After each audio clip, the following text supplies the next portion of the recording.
Yo, welcome to the TLE podcast where we can talk about anything, but we love to talk about how we get to a bag. It's your number one host, A-Rod, and you know I got my co-host with me. Illest podcast co-host to pick up a mic, man. You know what we're here, man. Yes, sir. And then you know we got a special guest. Yeah, man, it's your boy Jace, man. Eastside Jace, man. Tape, man. Big tape in the building, you dig? Hey! Yeah. I like it. You hear that? Damn, bro. All right, hold on. Yeah, this car. Where the fuck you get this run over teddy bear hoodie from? Hold on, bro. Shit, this Italian rat. I liked it. Listen, see, I just be on my, I be on my regular shit. He just be y'all be This on y'all nigga rockstar be vibe. hating, That bro. shit just, This shit hard. I be hating, for sure. I be hating. Appreciate it, man. I see For sure, Jace, that shit Jace came. country. This nigga You came. know what I'm saying? I can't wait. I got this from the Denim Tears pop up. Ooh, talk about it. I got this for the free. I don't really do too much. Man, see, this is why I wish I rap, man. You don't wish you rap, man. Oh shit! Not for free shirts. I'll tell you that. Damn. The bar a little low if it's for free shirts. But yeah, shout out my That's man crazy. at the pop up. My homegirl working up there too. Oh yeah, for sure. Damn, all right. So, that kind of brings me to my first question, bro. Like, what do you think some of the pros and cons of rapping is? I mean, the pros is, you get to express yourself, you know what I'm saying? You get to create. You know, I think we're all put here to be creators. Yep. And so that's a beautiful thing. Yeah, man. We created, if you believe in this version of, how we got here, we're created in God's image. God is a creator. Yes, sir. You know what I'm saying? That's why, niggas in New York, the 5% is like, what's up, God? Like, you're a creator in your own space, in your own, That's in him your right own there. world. You're a creator of your own universe. So that's beautiful. And, being able to be your own boss and take a larger chunk of your future and what you can do in your own hands is fire. Yeah. The cons, man, shit, man. I get paid quarterly. So you gotta manage your money. You know what I'm saying? Like, Okay. I get big sums of money, but like if I don't manage my money in between my last check and that next check, the check that I get could be like handling shit that I couldn't handle with the last check I got. So you gotta be, that can be a pitfall, and that can be like, God damn, I gotta wait till, March, or wait till August again till I get paid. Right. And it's a nice little check, but if you don't manage the check prior to that, then you might be down bad till that next check come. And that should be ass. And then just other little shit, like when I was a lot heavier and touring and stuff, just the strain that puts on, relationships, whether they be romantic, like with your girl, or just family. Mm-hmm. Like, I missed a bunch of Christmases, bunch of Thanksgivings, just being on the road or not able to get back and forth, or having different engagements. I can't even get no time away. You know what I'm saying? Like, I got a twin sister. So, I done missed our birthday. Yeah. I done been so caught up. The relationship between twins is like, it's a close bond most times. Yeah, close as fuck. It ain't identical twin close, but me and my sister is close as fuck for sure. Yeah. For shit show. But that's one of my biggest cons, which is I wish there was time I could get back. And shit, I love this rap shit, but it'd be like, if I could really choose, if I could go back and choose to grab some of those Christmases, now that like my grandma's older and shit, now that my mom is older, my pops is older, I wish I could grab a couple of those, be like, man, fuck this studio session, fuck whoever called me to write for them, like I'm going to see my family. You know what I'm saying? But yeah, those are my pros and cons. I'm sure you ask other artists or other rappers, they'll have. Nah, that was hard, bro. You kept it real. I ain't even expect you to say all that. Yeah, man. Damn. That what's up, bro. All right, man. So, you from the East Side. Yes, sir. I had no clue about that. Yeah, man. I mean, my whole family were from New York, but when we moved out here, Okay. yeah, we moved to the East, and I grew up there. That's where I got on my. What part out there? What part up top? Up top, Brooklyn. So my family's from all right. Brooklyn. That's all right. But then I got family all over. I got family in Queens. My family moved after Brooklyn started getting gentrified and shit. They moved to Long Island, so they out in Long Island right now. But then I got family pretty much everywhere except Uptown. Like My family never really went past Manhattan. Like it was like nah, Right. down here. But I got family in Queens, Brooklyn. You know what I'm saying? Shit like that. When you come out here? Came out here dumb young, like 4 or 5. Type shit. Okay. But what's good? Cause me being out here since I was young, you know, do you consider yourself from Atlanta or you still consider yourself from New York? Cause people be trying to tell me I can't claim New York, and it's like, yeah, so I say I'm from here. You know what I'm saying? But it's weird because when you're growing up, like even I remember being young and like seeing like my parents meet like friends or people in the neighborhood. My mom meet people at church. So, you know, we have Southern accents. You know, my mom's Jamaican. My family, my whole family's Jamaican. So, you know, I'd hear them get to know each other. Like, oh, where are you guys from? It's like, oh, you from New York. And then, like, even coming up, being young, being 5, 6, 7, all that, and like, oh, yeah, you not a Grady baby? Where you from? Like, you from New York. And so that's even how your elementary school friends know you. Yeah. But then you here, and you in high school, and you like, bro, I'm from here. But niggas like, nah, this nigga not from here. Yeah. but that's why I never been able to say I'm from here, because I know the day I try to take claim, They gonna say you not from here. Yeah, it's turn like, on. nah. So But then like you ask my cousins in New York, they'll be like, this nigga's not Nah, from here. nigga. nah, facts. What the fuck are y'all talking about? Or when they introduce you to their friends, they be like, "This my cousin from down south." Yeah, like, yeah, nah, hell nigga, yeah. I'm still from here, I'm but like, I just no, live down you're south. not, Like, bucko. Nah, fact. They definitely gonna be jacking it. So fact. yeah, I definitely feel, and that's probably like even, you know, I've talked to my mom about it. And like I said, she from Jamaica. She moved to Brooklyn when she was 9. You know what I'm saying? So like she grew up in Brooklyn, but like when she get there, she the girl with the funny accent and and they like, where you from and why your mom sound like that. She gonna say like, Jamaica, yeah. She's such and such from Jamaica, but she like, been living in Bed-Stuy since I was 9, 10 years old. Like, when do I get to be from here? You know? And then on top of that, so we moved down here, and then we down here she down here for like 13, 14 years.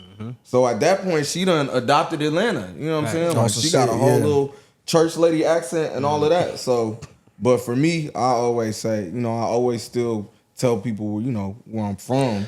But where I'm from the East Side. I didn't name it New York Jace or Brooklyn Jace. Yeah, I'm from the East Side. Man, I just feel like that convo can go for days, because it's just like, it depends on that person where you feel like you learn your morals and just certain shit at. So it's crazy because that's what me and Sunny Digital was having the conversation on stream with I forget what producer he had over there, but Sunny said it's like wherever you really got your sauce from, like that's where you from. You know what I'm saying? Like where you learn like how to maneuver, your first times like being off the porch and outside and figuring how to live life. That's where you from, and I like that definition because I feel like that definition holds the truest of like. That's what I'm saying. Here. Like with you, I definitely see out here. Yeah. You know what I'm saying? Atlanta. With him, I see up top for sure. That's why I'm saying I can't agree, because my foundation is what I am. Like, but you're gonna have, but no matter where I go, no matter where I end up. But at the same time, you're gonna have certain tendencies that come out that show like, nigga, I be seeing when that West Side come out, I be seeing that shit. For sure. So it just like that West Side come out. That shit, for sure. Seeing it. So it just depends, bro. No, for sure. And again, you know, like even your influence too. Oh yeah, for sure. Like, and at the end of the day, it is. I feel what you saying, just because like, you know, when we moved out here and like I'm growing up, like, you know, a lot of maybe kids from out here, their parents might have played like, you know, Outkast, which of course I, you know, listen to, and, you know, Goody Mob and stuff like that. But when my pops was putting me on the music, I wasn't getting put on to Southern artists. Like I was getting put on to Brand Nubian, Rakim, Biggie. So those are my first exposure to music, even living out here. So there is going to be a different, you know, my foundation is a little different. Like in my house, I don't remember using the word y'all until I was like maybe 9 years old. Like Yeah. You know, that was really like finna and shit like that. That's yeah. when you start, like Sonny said, that was y'all conversation about. That's when you start to pick up what was Yeah, going on around like, you. yeah. Facts. I'll be like, man, you guys are tripping. And it was like, what the fuck who is you Right. guys? Now I remember Yeah, I first said y'all. I first said finna to my mom. Oh, she yeah. didn't like that Listen, shit. he Oh, Asian, no, I he swear to Asian, God. so Yeah. Nah, facts. I remember, Yeah, she ain't like that. I want to say it was finna. I think I said like, I'm finna go to sleep. And my mom was like, what did you say? and I was like, what? Yeah, they don't like that That's shit. what they saying out there. Nah, like, that's what Doing I hear in they school. doing. Yeah, This when I'm exactly. around. And she was like, man, nah, we don't talk like that. That ain't what we do. So when I first got out here, you know what culture shocked me? People just saying what's up and head nodding each other like being polite. You know, For real? up top. You know, up Yeah. top. niggas don't- Yeah. Southern strangers hospitality. don't speak up top. Yeah. So coming I out don't know. here and strangers speaking, that shit kind of fucked me up. I feel you. Yeah. I No, feel that's like real. because I was younger, I don't know if I peeped the difference. Like I think maybe as getting older, I might have noticed it, but as a kid, I was just like, oh, I guess motherfuckers is friendly out here. I remember like I remember a big culture shock because we were living on Panola, and I remember we was riding down Panola. I remember it was like, bro, it's so many trees. Like it was mad trees, you know. And now I remember that shit just throwing me. Like, I was like, do we live in the woods? Like, what is it? Like, No, that's a where fact. is everything? You know. But yeah, definitely. And growing up, I feel like I grew up here. And mind you, I moved back to New York when I turned 19. I moved back to New York and lived in New York for 3 years till I was 22. And then I came back when Two-9 started popping this shit. So, Bro, that What shit did that be do having for a you? major influence too, though. What did that do for you? Because he so did that was. Yeah. I'm not gonna lie. That's when I really. So when I was in New York that time, like I'm 19, 20, 21. So that's where I was. Like I learned how to drive in New York. I didn't have a car. I learned how to drive in See? New York. So Yeah. and then I learned how to like it's crazy because I learned how to move around out here, like going to the teen clubs and doing certain shit. But like once I moved to New York, that kind of gave me like a different kind of hustle. Yeah, gave you a different Like I move. was like moving, and you know that motherfucker At a time don't when sleep. a young man need to be exposed to that shit. Yeah. So I was really moving around. Like I was working at Nordstrom's in Westchester, and then I take the Metro North down to 125th. I get picked up by my mans, and he would take me to his crib in Jersey, and then I record there. I spend the night. Then his mom's would take me back to the train station in Harlem, and then I'd take the train back to Westchester, go to work. Like moving like that. That's- Like bro, I got that's some cra- shit that's like I'm just moving like me. around. outside moving around. Yeah. I did, grew up down here, did freshman year down here, sophomore year, then moved up to Boston. I'm moving completely different. I'm getting around like from the crib straight to the bus stop. I'm going all the way to Cambridge. Yeah. Just to go to the mall. But I would have never been doing that down here. No, for sure. So it just kind of, it kind of exposed you to shit, and that kind of, that has to do with like, that has an effect on like your personality and shit. Oh, 100%. 100%. So- Like even when I did move back down here, like my mindset was just like whatever it take. Like I remember when I got the job at Nordstrom's and I really wanted the bread. So and my mom was like, "Are you good?" Because we was living in Long Island, so I'm going from Long Island to Westchester every day. She picking me up in Queens and shit when I did go back. But a lot of the times I wouldn't even go back home. Like I'd stay packed up so I could just move around. She was like, "Are you sure you want to do this?" I'm like, "Bro, I gotta get this done. I gotta do some shit." And I don't know if I would have had that same mentality just being out here. It's just a different mentality. No, fact. You know, you gotta have a car out here to really make shit shake. Yeah. You know what I'm saying? So by the time I did move back down here, I was just like, man, whatever got to be done. Like I wasn't even tripping off of like, oh man, I don't know if I could do this or what or how I'll get here. Like, I don't know, I'm getting here.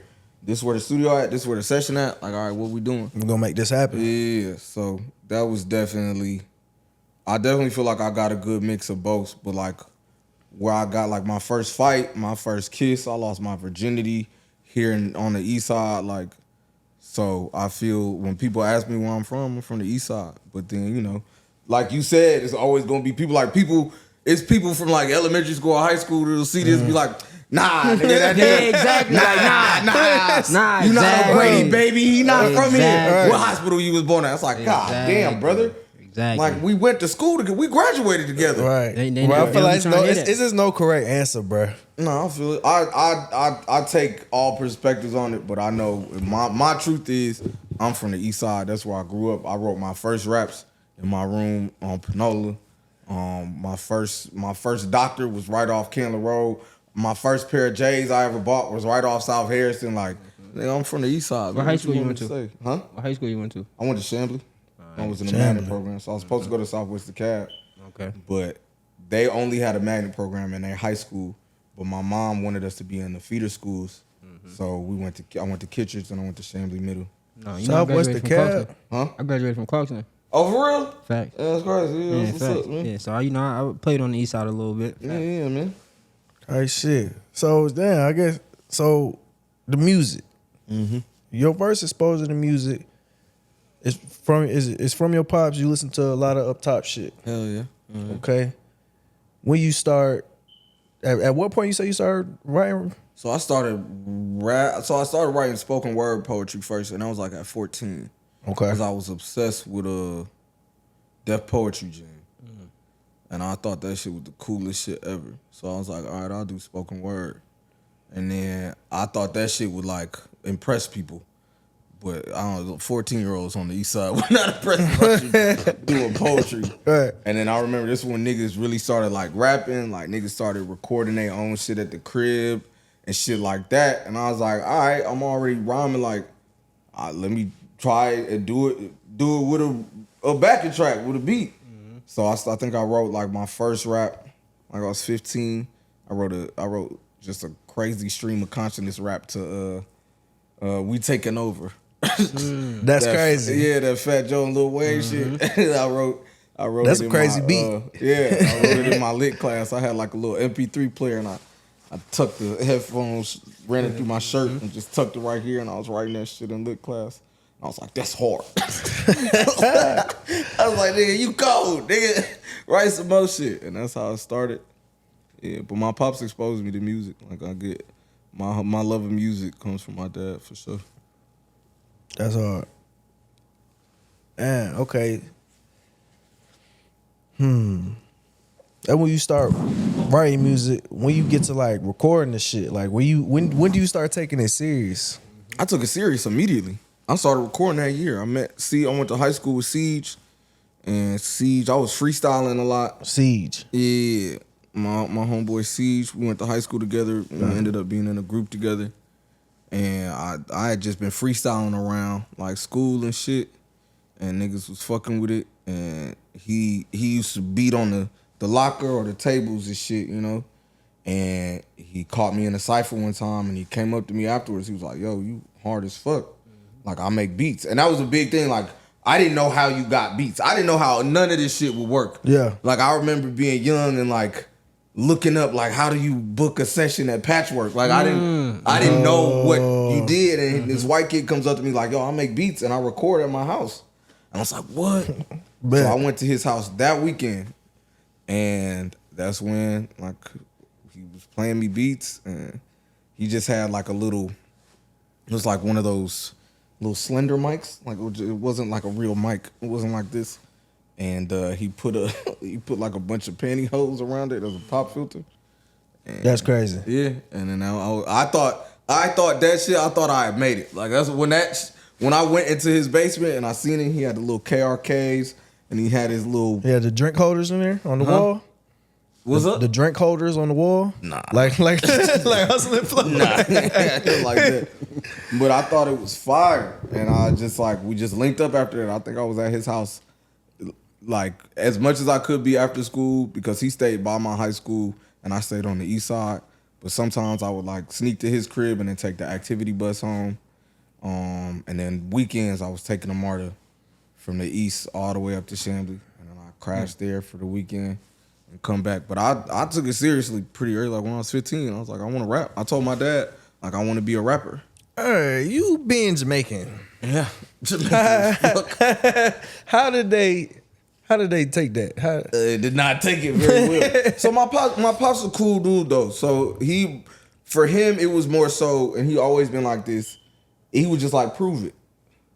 Like you say you want to do it. That's a big thing. Yeah. You know what I'm saying? Prove it. Yeah. Like I'll believe you when I see it. My mom was like, she didn't respond like this, but she was like, "Man, I pray this is a phase. Yeah, Like, I yeah. pray he's just He a grew out of his rebellious teen rapping with his friends in a basement." But yeah, no, even now, you know, they don't really get it. Like I remember I was just talking to my cousin the other night. She's a writer, and she got a really big grant from this foundation, and she called my grand aunt, her grandma, and told her about it. And you know, she just responded like, "Okay." Like they don't Jamaicans. They don't I don't think this is understand. true with Yeah. immigrant families in Yeah. general. Like they don't really. I'm Haitian. I if already it's know. not doctor, lawyer, or something Yep. normal, they're Engineer. like, yeah. Yep. What is? Yep. They're like, what is this? Like I remember I called my grandma when I got my my plaque for the Dreamville shit I did, and I said, you know, Grandma, the song I did it sold 1 million records. You know, I got a plaque, and she said, "Oh, that's good." She said, "You all right?" And I'm like, "Yeah, no, Grandma, I'm great. I got a plaque. Right, Like, yeah, I got a like thing." I'm. Do you excellent, know what like- this means? Like She's like, people don't do this. Okay, you take good care of yourself. I'm like, all right, Grandma, you know. But I know it's all love. I know they supported me. My mom's done supportive. Like when I was touring a lot more. Like every time I had a show in New York, she came. My pop's been to my shows. You know what I'm saying? But let you tell them you just graduated law school or some shit. Oh, what? Yo, that- He's a lawyer. What? He's a lawyer. My son. He's a Bro, lawyer. they- Grandson. bro, He's a lawyer. Jesus They Christ. they flying What the whole fuck? family They out. calling their church friends like, Pauline, you know Jason, my grandson. My lawyer This now. nigga speak positive. And it's just like, I get it though. Like, you know, that's just immigrant shit. If you talk to any children of immigrants, whether they're, you know, Asian, Hispanic, like it's like that. Cause you're coming from such a deficit place. You wanna see the people who you made this big sacrifice for be in the most stable position that they can. And you know, I'm not gonna cap, like music is the most stable profession. But especially getting older and talking to my pops, he was just like, you know, we might not agree with all of that shit, but the sacrifices that your grandparents made and that, you know, me and your mother made were so you could do with your life as you please, so you wouldn't be constrained by things. That's some like real- that's what some we real were. shit. So whether we agree with it or not, you know, what we fought for wasn't for you to be what we wanted. What we fought for was so you could be whatever you wanted. So. That's some real shit. But they say this. They said that after the fact. They didn't They say said that that when after I the was- success. They didn't say that when I was Right, not right. even after success. Like they're saying it now that they see that like I'm settled and I'm okay. Yeah. But like at 18, it was like fuck out of here. Yeah, yeah, Like, my yeah. dad kicked me out the house. Like when I dropped out of Clark, Atlanta, and then I said I wanted to rap. He was like, "That's cool. You're not gonna do that here though." And so Damn. he kicked me out. I was 18. I was about to be 19, and so you know. But it worked out. Me and my pops have a really good relationship. That's my man's. And me and my mom have a really good relationship. And they do their best to understand it or get it. You know what I'm saying? But, you know, that like I said, that's just that immigrant shit. I don't even blame them looking back at it. Like, what the fuck? Especially back then. Like now, niggas can have a whole setup like this in their crib. Yup, yup. Niggas is recording on BandLab on their phone. Like you gotta Yeah, understand. yeah. Well, it's- 07, 08, 09. My parents are like, how the fuck are you gonna do that? Yeah. Like, what do you Yeah. mean you're gonna Like, be you a don't rapper? have $1 million. What are you talking about? What the fuck are you talking about, bro? You're gonna be a God. rapper? You dead ass sound stupid, bro. You know what I'm saying? So again, the landscape of being a creator and shit like that has changed so much that I feel like they've come to understand it a little better. And that's It's a love, lot man. easier now. Oh, for sure. Niggas is Like entrepreneurship is you pushed got, now. You got It's- $1 million in your pocket. You know what I'm saying? Nah. Like you can make the whole. You It's can make it's all on you now. some for whole real. shit shake just right here. So Some you know. shit shaking right now. Hey man, Oh God. the way that nigga look. Nah, the way you look, you Nah, I was like, hold on. Get right back to that. Hold on. Hey, let's wrap this up. That nigga finna pull a Rick Ross.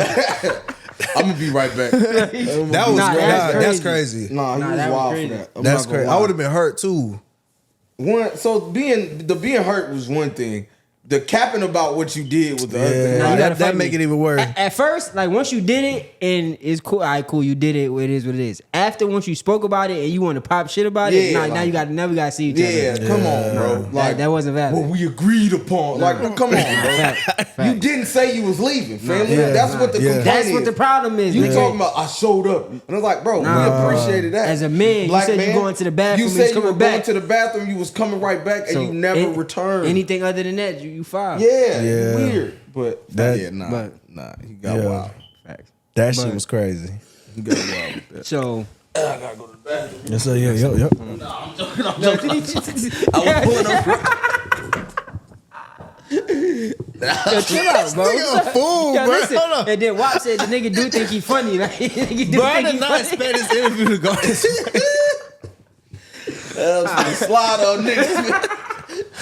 Nah, man. I came and did the interview, man. Nah, that's retarded. But what was that first piece of? All right, this shit gonna work. What was that first instant? What was that first call? What was that first session? Like, what was that first time where it was like, nah, this shit gonna work? Where it's gonna work? Like, not like you knew it was gonna work. Like, all right, cool, I can relax. I don't gotta be nervous no more. This shit working. What's the first piece of work you put out and people was receptive to it? Like people was. When's the first time you knew you had something? I knew I had something like one of the first times I freestyled. So in my school, the ciphers were segregated. So if you were a freshman, you could only freestyle on the freshman hallway. Like they not letting you into the upperclassmen session. Shit was serious. Shit They sound not, like some yeah, Disney deadass, Channel like, they be movie like, shit. yeah, like- hold on. Get your little ass out of here, dead ass. And so I remember one time one of the more popular senior niggas just happened to be on the freshman hallway. And I was rapping. I was in the freshman cypher, and he seen me. His name was Snacks. He was a fat nigga, but he was popular as fuck. He was from New York too. And he seen me rapping. He was like, "Yo, little nigga, you fire." And I was like, "For sure." And then there was like another kind of like impromptu cypher that used to go happen like when niggas had breakfast in the lunchroom. That was kind of open, but you still had to kind of prove yourself. So he brought me into that cypher, spazzed. Right? So then from then, like maybe a week later, he said, come to the gym. That's where the seniors cypher, right by the basketball courts, right by the stage. And he was like, yo, let my little nigga talk his shit. And then like I went in there and I remember I blacked. I don't remember what I said. I just turned my brain off and blacked and niggas was going crazy. And I don't know if that's when I knew I could relax or knew something. I was like, I knew I could rap then. Like I knew just off top, oh, I can rap. Like, these niggas I had to earn a spot. I had to climb up, like just a small ladder, to get there. And so that's when I at least knew I could rap. But when I knew I could work, like make some money off of this shit, I don't know. It was more of a time frame. Like I remember we got on a Travis Porter mixtape. We got on Music Money Magnums. Who was we? Me and Ceej. Okay. Really me, but I'll throw Ceej bitch ass in there. But I did a hook for first, and then he gave it to Travie them, and I remember when it was on Music Money Magnums when that shit blew up. Like that was one of their biggest mixtapes at the time, and I remember feeling like, okay, you know, I could do something with this. Like, and then that's when shit kind of started rolling, and then we got into Pilot Music and Two-9. But I remember just that moment, like seeing like featuring Jace and Ceej and Retro Sushi on the shit, and like they was flooding the streets. This is when like real mixtapes was still out, so they flooding the streets. I remember that tape for sure. Yeah, and so that's when, I was just like, okay, I can maybe make something out of this. Like I still got to figure it out, but if we on this shit, you know what I'm saying? I now have connections. I have something that has some recognition I can point back to. It's like, yeah, this me. You know what I'm saying? The shit was popping in the streets. Travie, of course, is from the Eastside. Shout out Travie. So they was showing love. And then their manager at the time went to high school with me. Shout out CEO Charlie. He ended up managing like 2 Chainz and Dolphin shit. So yeah, that's when I felt like, okay, I got a foot in the door. Like I got some shit that I can hang my hat on. You know what I'm saying? And then it just kept going up from there for real. But yeah, I would say those 2 moments when I got in that, the Upperclassmen Cypher, and when we made that Travie mixtape. I was like, all right, for sure. Oh, wait, so now Two-9. How did the group come about? So it came about just Kurt and Key. They were childhood friends, and they had started like a little group called Pilot Music with this other nigga named Damien. And we all used to go to this same like sneaker store / skate shop called Soul Monkey. Shout out to big homie Fruit. And we were, like I said, we were already kind of popping. Like we had some name recognition, but Kurt and Key were just kind of figuring their shit out. But they were so just crazy minded as kids. They're like 17. I'm like maybe 19, almost 20. But they were always coming up to us, even in the younger days. Like, they was always just like, oh, what's up? They were just little street kids. But Kurt thought Ceej was super cool. He knew Ceej made beats. So he used to always be like, yo, check out my beats and shit. And then Ceej Hollywood ass be like, nah, I'm just like, whatever. But I ended up giving Kurt my email. And he started sending beats. I'm like, yo, this nigga cold. So we started fucking around, just getting beats from him. And then we had this show called Battle of the Duos. That was just like a showcase, and me and Ceej were a duo. And it was these other kids called Fat Kid's Brother that were on there. And I recognized them from the East. We used to go to like the same shuttle. And I had never heard their music, but I heard it and I'm like, this shit is crazy. So we linked up then, and then we all kind of just congealed together. And Kurt and Key was like, yeah, we trying to start a group. Like, we trying to start a whole movement. And then that was really it. That was 09. Yeah, that was 09. It was right before I moved back to New York. And yeah. So Two-9 is a group of smaller groups. A collective, if you will. A collective. Yeah. So how did that work with you being in the group and moving back to New York? Yeah, that was crazy. So this is coming off of the Music Money Magnum shit. We done started this little group, and then I moved back to New York, and that was the equivalent of like when Earl Sweatshirt like disappeared from Odd Future and he had to go to that retreat and shit. That's what it was like. Like, I remember talking to Johnny like every day on the phone. Man, you gotta come back, man. We just got this show. And at the time, shout out my nigga Wavy Wallace. He was filling in for me. Shout out to Wavy. On the retro sushi sets when we got little like gigs and shit. He was being Jace.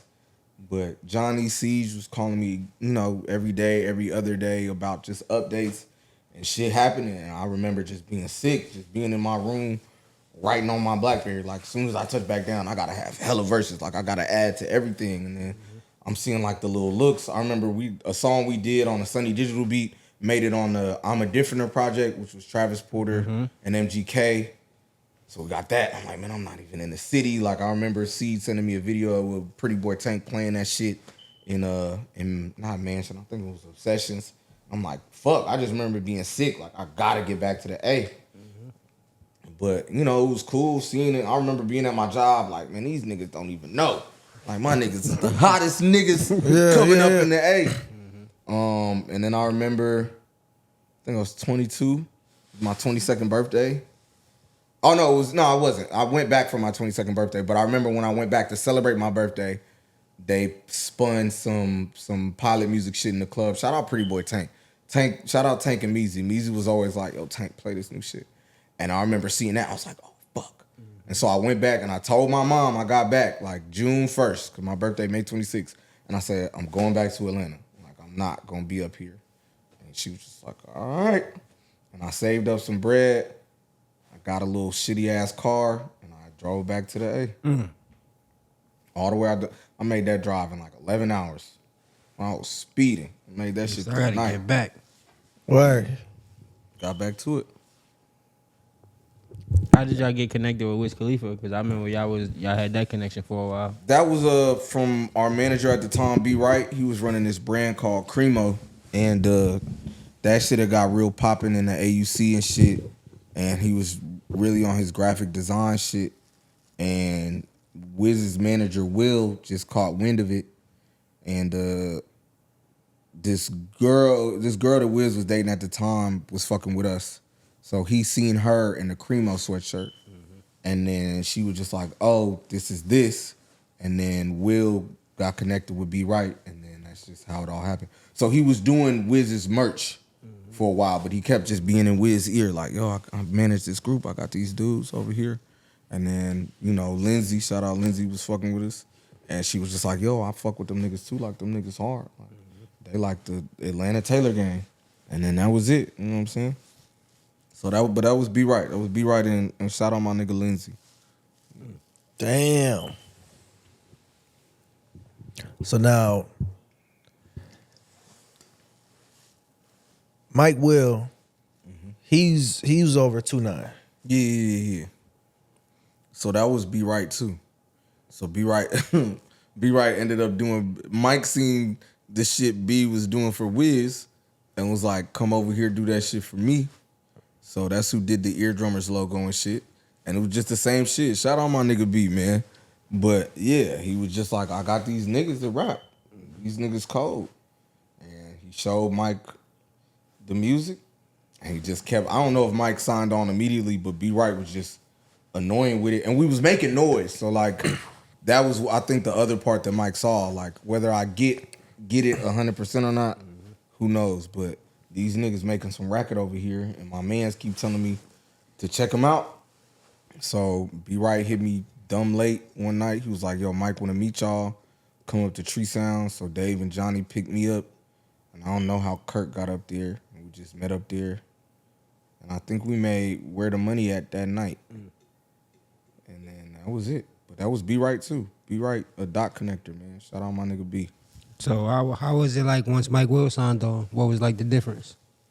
It was cool. It was just different. You know what I'm saying? I don't think we were ready or really prepared to be in a system like that.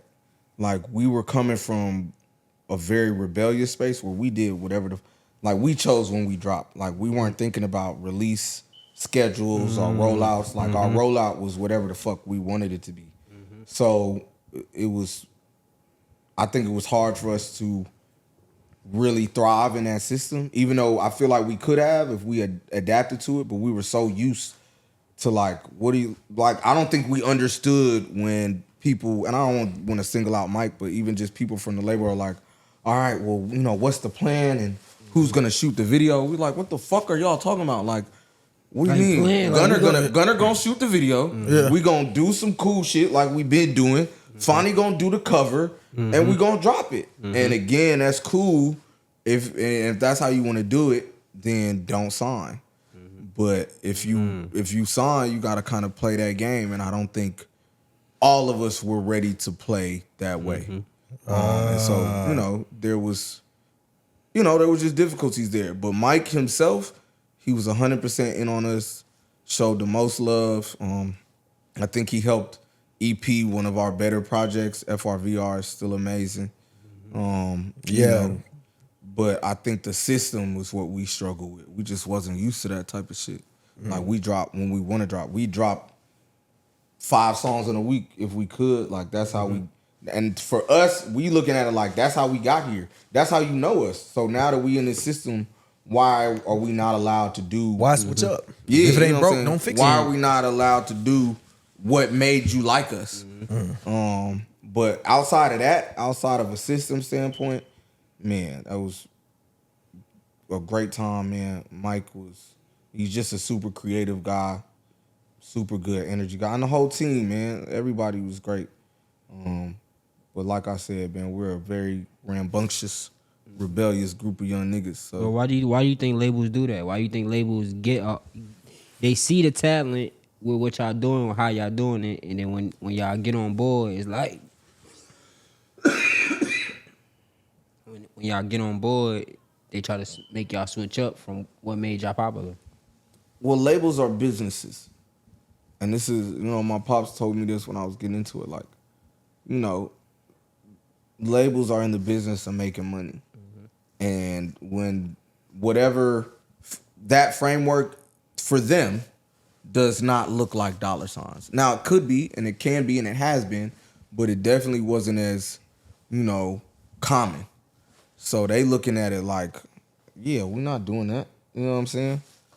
Like, what do you mean you trying to drop 5 songs on SoundCloud this week? Like, how do we make money off of that? You know what I'm saying? And they would rather it go through the system so they can make Money, So it's just like, I think that's a big part of it. They don't recognize whether that's how they got into you or not. Their main goal is how to capitalize off of it, not how to feed whatever creative energy drew them to you. And, you know, you can look at it as negative and positive. I look at it as just the music business. Like, their job is not to appreciate or to nurture whatever creativity got you there. Their job is to make money, for better or worse. And I'm not saying that the music industry is bad or label execs or whoever are bad. That's their job. That's a business's job, is to make money.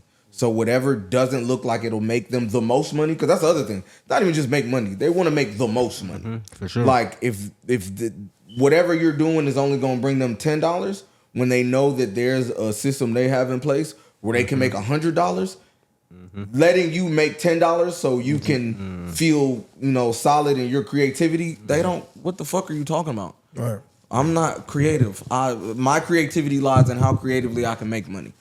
I don't care whatever factors outside of that. So I think that's why. I'm sure there are much more business-minded people.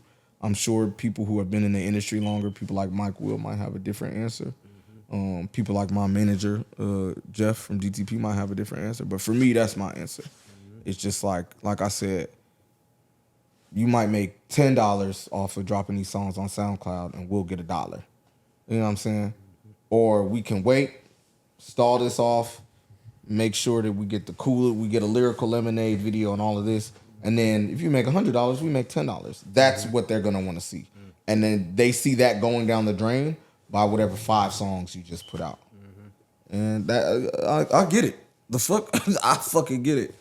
From a business standpoint, from an artist standpoint, it's just like, man, let that shit go. The money gonna come. If the product good, the work gonna sell itself. Right.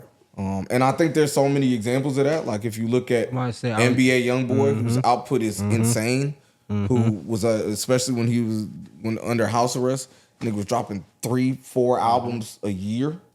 Crazy. You know, and now look, he's one of the. That tour is insane. Them niggas Bro, acting like that nigga Michael Jackson. I never seen a fan base like Young Boys. That's a cult. Yeah, for real. I'm scared bro. of them niggas. Them YNs bumping that Young Boy. I don't want no smoke. Never go to a Young Boy show. Right. I feel out of place. Nigga be in there like this, like, like young Why kids. there's so many face masks? Bro, them niggas different, boy. That is an awfully long clip for a very small gun, sir. Yeah, right. Niggas don't even think about the recoil. No. The fuck?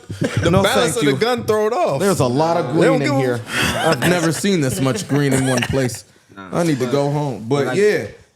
But then, you know, I'm sure their business people would be like, well, he's a special case, and that doesn't work for everyone. And maybe they're right. But as an artist, I look at that model and be like, see how I can go? But I was just about to say, I feel like if they let more artists do that, it could be more Young Boys, it could be more Drakes who got full creative control over what they put out, and it work every time. Man, these labels... That go back to the mixtape era. When niggas was putting out mixtapes, that was niggas' best time and niggas' best catalog come from mixtapes. They shut that shit down. That's why because they couldn't make money. Right. But if they would have realized, if Fabulous would have put out all his mixtapes as albums, would he not be?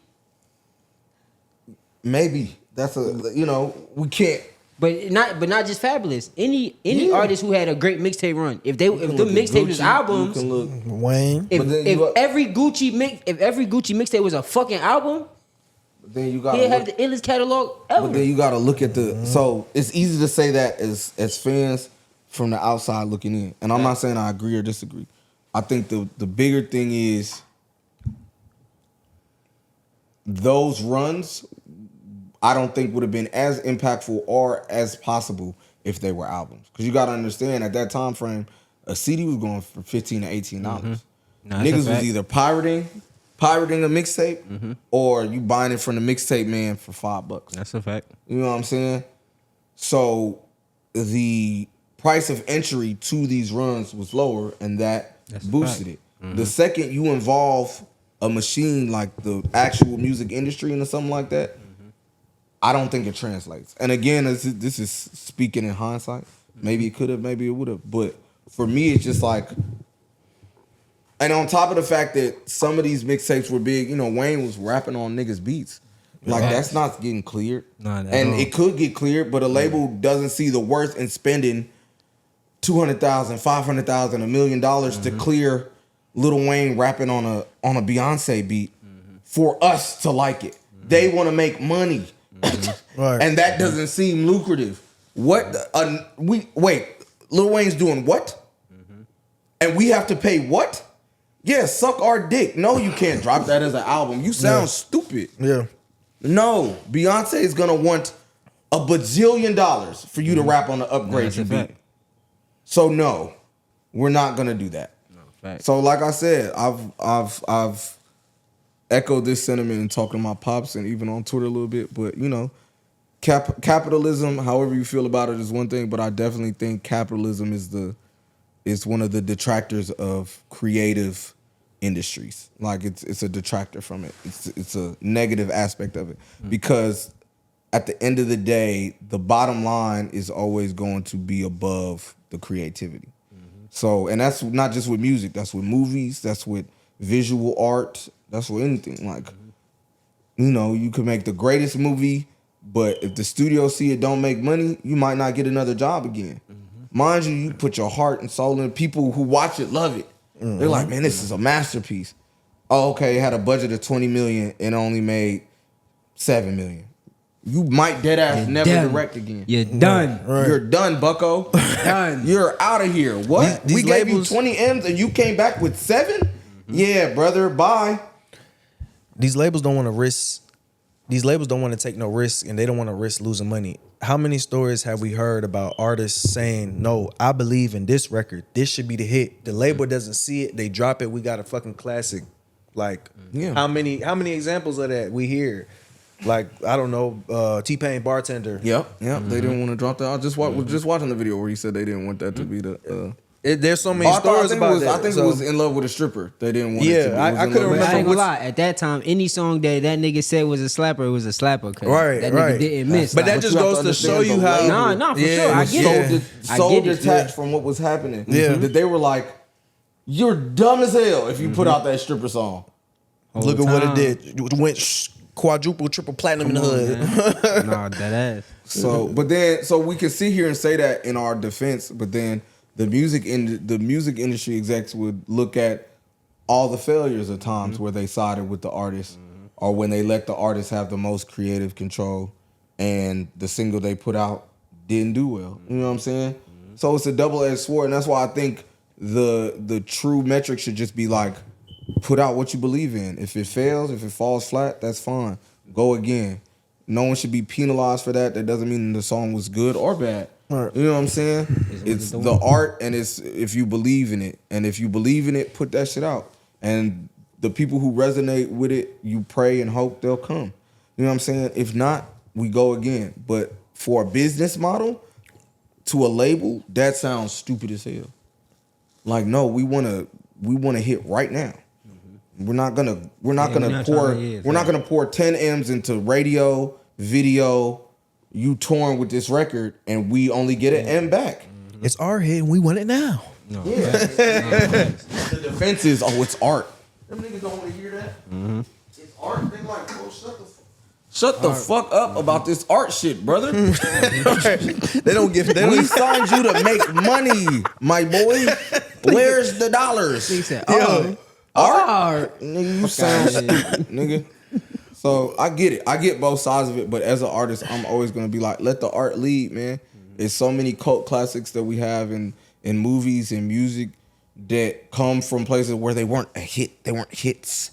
You know what I'm saying? Where if you ask about it today, like, it's so many. Like, New Jack City wasn't a hit movie. Like, it didn't break box office records. That's a fact. You know what I'm saying? Motherfucker, a classic, though. But that motherfucker a classic, man. Friday. Did numbers. Friday. Fact. Oh You yeah, know what I'm nigga, saying? Friday. That's like the That's the number perfect one, example. yeah. No. Exactly. Friday made bank. They made that movie for like $3 million. No, that's a different No, story. but no, but that's why it's like after, eight. It wasn't received well when it Oh, first yeah. came out, but after it became a cult classic. It so grew fact. its legs. But that's what I'm No, saying. like the payday for niggas was. It was Oh, small. them niggas didn't get paid to do that. Yeah. But again, even to that, I think the proof is in the pudding with the fact that when they made that movie, the goal or the cause behind it wasn't to make money. Ice Cube wanted to make a movie. He had a vision, and he wanted to execute that vision. Now, you hope it makes money. I'm not saying that we all working here for free, right? But the end all be all wasn't the dollar amount, wasn't the box office. He wanted to make a movie about the hood, for the hood, and that experience, and make it genuine and make it real. That was the goal. Right. So I feel like if you go into shit with that being the goal, with executing the vision, you can't lose. With really bringing your art to life. It's not an L. Even if Friday didn't make money, it's not an L. Where you came together, you executed something, and if you can look at the screen, and I think Ice Cube would say that he looked at the screen, he was like, "That's exactly what the fuck I want to do. I'm happy with this. I'm happy with this." And I think more often than not, and I'm sure the split is 60-40, I'm sure the margins are small, but more often than not, that'll resonate. That'll jump off the screen. And whether it's in box office numbers from when it's in the theaters to later in life, maybe, 20, 30 years from now, we might have found Friday and become a hit. Nigga, Van Gogh was not a popping artist. Whoa. That nigga, he was looked at as a hack. Nah, most artists, he was looked at as a loser. Dead ass. Look this up, bro. He was looked at as a fucking loser. The only artist that was appreciated during their time was the one that did the 16 Chapel. Like, he was the only one that was as a lit artist alive. Yeah. All the artists from like Shakespeare, niggas ain't fuck with Shakespeare while he was alive and shit like that. Nah, until when he died, he was gone, niggas they appreciate your work. Not all of Shakespeare's work was a lot more appreciated after he died than it was in the moment. Mind you, he was a very popular playwright and shit. But like, if you're creating the art from a very pure space of, I'm just trying to execute my expression, trying to be a god, I'm trying to be a creator, more often than not, it's gonna resonate with people. I feel like when you come from a place of, I'm just trying to make a buck, you might make a buck, but it's not gonna resonate with people. It's not gonna stick.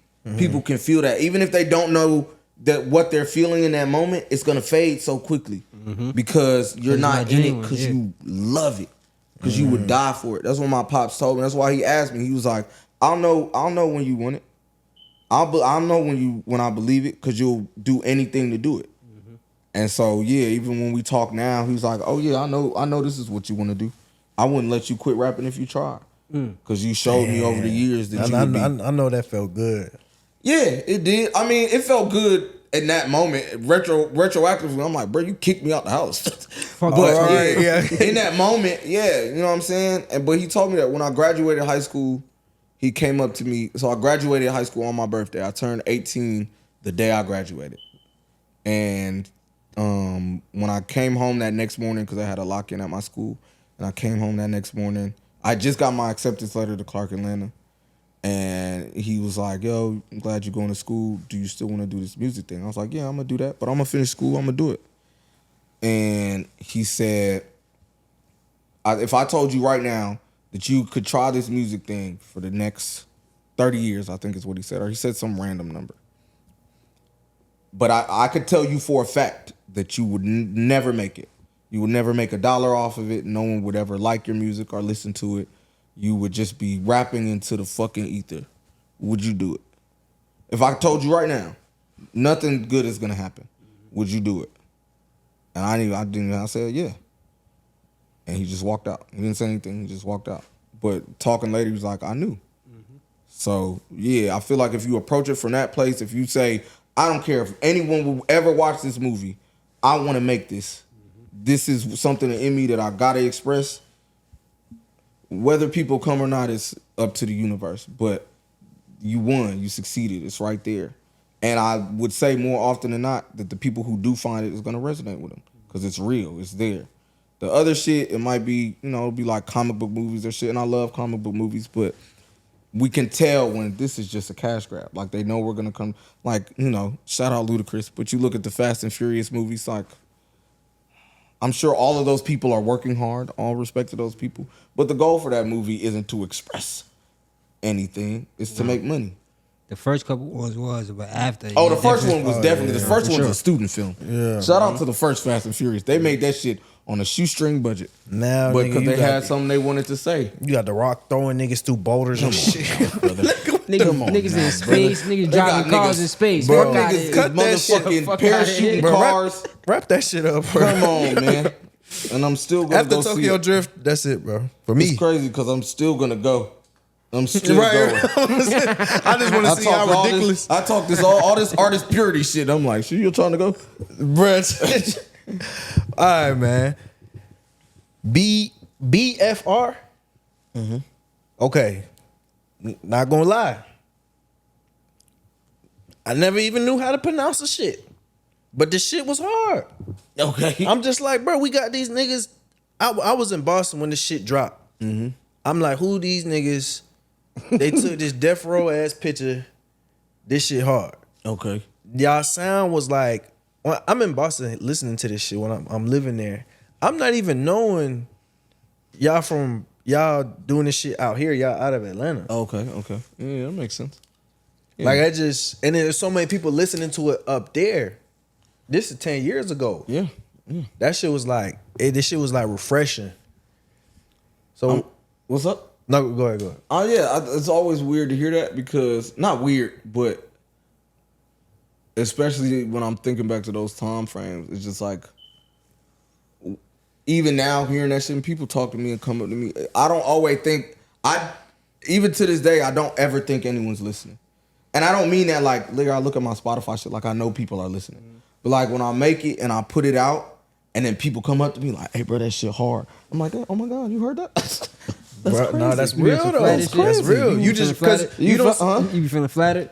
Flattered, yeah, but I'm surprised more than anything. Like flattered, of course, I'm flattered with anyone, but I'm more so surprised. Like, oh wow, like you actually found this thing that I did, that I created, and it resonated with you in some way. Like, Nah, I know exactly how you feel. I feel like flattered brings an ego into it. Like I'm more so like surprised. Like even when I be in the booth and rapping, like you just kind of rapping to the ether, to yourself. You know what I'm saying? And then you put it out there and you hope people will listen. But then when you get that confirmation, it's still like jarring sometimes. It's like, oh shit. Like I've had people come up and say like, bro, I was listening to that shit all through college, or yeah, man, Jace tape, you know, was all me and my girlfriend were listening to freshman year. That was the first shit. You know what I'm saying? We What's the drove home to craziest that. shit you heard? Huh? What's the craziest shit you heard? A nigga said he made his first kid to a song off Jace tape. Hold on. Yeah, he said he was fucking to Jay. He's like, yeah, I made my son to your shit. And I was like, that's crazy. I don't know if you need to share that. His baby mom was right there. They was together. They were together. She was like, hi, big fan. I was like, dang, you was getting cracked about shit. Yo. But that's love though. That's love. Nah, you that's know, love, when I facts. made that song, because I think he said it was the pull up. It's a song called When You Pull Up off Jace tape. And he was like, yeah, that That's song why you was made it. playing. And I got her pregnant. She was so nice. She was like, hi. No. And mind you, I'm high as fuck. Like, I think I just got off stage. I'm high. I'm sweating. And he's like, bro, my son, I made my son to you. So I'm like, what? You made a son to my son? Like, yeah. But shit like that, those little moments are, you know, like I said, when I'm recording, I don't think it'll have that reach. I don't, you don't imagine it like, oh shit, this will really be a part of someone's life. You know what I'm saying? Whether it be a small part or a really big part, like making a fucking other life. You don't always, at least I don't always think about that. I'm always in there just creating, probably from a very selfish place, like for myself. Like I'm getting something that's on me, out of me. But, when I hear that, when people come up to me, I'm always just like kind of shocked. Like I'm like, oh shit, like it did it. You heard it? That's fun, man. Go crazy. So the title, what made y'all come up with the title? What does it mean? Before Forever? Before Forever. Yeah. Cause initially that was just supposed to be a tape. And then we were supposed to drop. So okay, the first mixtape that we dropped on live mixtape was called Two-9 Forever. Right? Mm-hmm. And then our debut album was supposed to be called FRVR, which is just short for Forever. Mike in his infinite wisdom was like, I think y'all need to drop something to prep niggas for it, but we gonna make it like official, like on some crazy shit. So then that's why we was like, we was biting it. It's a Travis bite because it was like days before rodeo. So we was like before forever. But y'all flipped it to where you really couldn't make that connection. Yeah, for sure. I mean, we flipped it, but that was definitely because it was around that time. And shout out Travis. But yeah, that was it. It was just like which we never dropped the FRVR album, but the album was supposed to be FRVR, and so that was supposed to be before FRVR, before forever. So it was 2-9 forever, before forever, and it was supposed to be forever. 2-9 is for 2009. Yeah, that's when we. Oh shit! So we took the zeros out, so it's just 2-9. How did everything change when that particular drop? That shit was crazy. Yeah, I'm not gonna lie. Like I remember the release event for that, and that's when I was like, oh, like we've arrived. Like that shit's still probably one of the craziest nights of my life. Like, yeah, the line. So the admission to the show was $2.09, which was great for our crowd because we just had broke street kids and skaters and hipster niggas. So the whole scene came out. I remember pulling up when we're pulling around, and the line is just down a block, and I'm like, oh shit! Like even as we're passing the line, like I'm seeing just such a wide array of people. Like, oh man, I used to fuck that bitch. Oh, I fought that nigga before. Oh damn, that bitch. Wow, that that's bitch crazy. curved me. You know what I'm saying? And mind you, this is like over years of time. Like I'm not saying we fought and then he came to the show. You know what I'm saying? But like seeing just so many faces from so many different points of my life. Again, like I'm shocked. Like y'all heard about this. Like y'all know what this is. And then, like I remember doing some of our older stuff and hearing them niggas sing it word for word, and I was like, oh shit. Like I remember at one point I cut the music off for this song that Kurt and Key got called "I'm Counting," which in my head was not really one of our bigger songs or nothing. And she just cut the music off, and niggas was singing that. Key short for key low. I'm throwed off, and I want it all. I was like, oh shit. Mind you, Key wasn't even there that night. Ash was just letting it run. That's why she dropped the music, because Kurt had already did his verse. And I was like, oh shit. And then I remember we brought YG out that night. I think it was like a bunch of, like, I want to say like maybe Jaden Smith was there or somebody. Like it was a bunch of cool people that just came to the show, and not because we prompted them or asked them, and maybe Mike did, but I know we didn't. And I remember YG performed, and then he like stayed on. Like we brought him out in the middle of our set, and then he stayed on for the rest of the set. And I just remember looking out, and I just like, it felt like, and this is just a feeling, I was like, the whole city's in this bitch. Like everywhere, at least the whole city from our perspective, from our scene, like it's in this bitch right now. And yeah, that was, from that point on, that's like when we did 3 tours after that. That's when like I remember I wasn't home as much. I wasn't in the city as much. That's when like we was just going to New York, doing shit, going to Miami. Miami had a lot of love for us. I remember that right after that's like when we all first took the group trip to LA. Yeah, that's when shit just kind of went up a notch. But I remember that I remember that night so vividly. So yeah, I remember that's when I felt like shit changed for real. You wanna know what's crazy? Hold up. Remember, I used to be around with WAP and all that while shit was going on, right? Yeah. I did not know y'all was y'all at first. Oh, really? And I was around, like, I'm in the mix. I'm with y'all. Yeah. I didn't know until I think I was on World Star one day. And I'm like, what the fuck is going on, bro? Like, I be with these niggas all the time. Like, these niggas, like, nah, facts. Like, beer and tacos and shit. Like, with these niggas not realizing I think niggas coming up to them niggas because these niggas just cool. Like, all right, cool. All right, cool. These the older bros, they just lit. No, these niggas is whole rap group lit. Like, oh, wow. And the whole time I'm just oblivious, just in the corner smoking, just happy to be here. Like, that's crazy. I preferred it like that, man. I definitely liked it better, just feeling more, I don't want to say normal. I don't want to say niggas with the NBA YoungBoy level, but I definitely remember like, even after that show, it wasn't as easy to just kind of kick it. Like it was definitely like, oh, people coming up a lot, like, hey bro, I rap, bro, like what's up? I mean, you know what I'm saying? Where like you were saying, we used to just be able to go kick it. You know what I'm saying? Like people would come up, but it would be more like because people saw us around all the time. Yeah. But then it definitely was a switch where like niggas was like, oh no, that's that's them. That's Curtis. That's Johnny. That's so and so. And so that's why there's certain shit shifted. Like we still went out places, but the energy was different. We were a lot more. Y'all wasn't just anybody toes. no more. Yeah, I guess. Yeah, we were already rambunctious, and we always got into fights a lot. We got kicked out of beer and tacos a lot. We got banned from so many bars. But that was just because that's who we were. You know what I'm saying? That had nothing to do with the rapping shit. When the rapping shit came in, then it got a little different because now it was niggas who was just hating or didn't like us or didn't like, somebody because...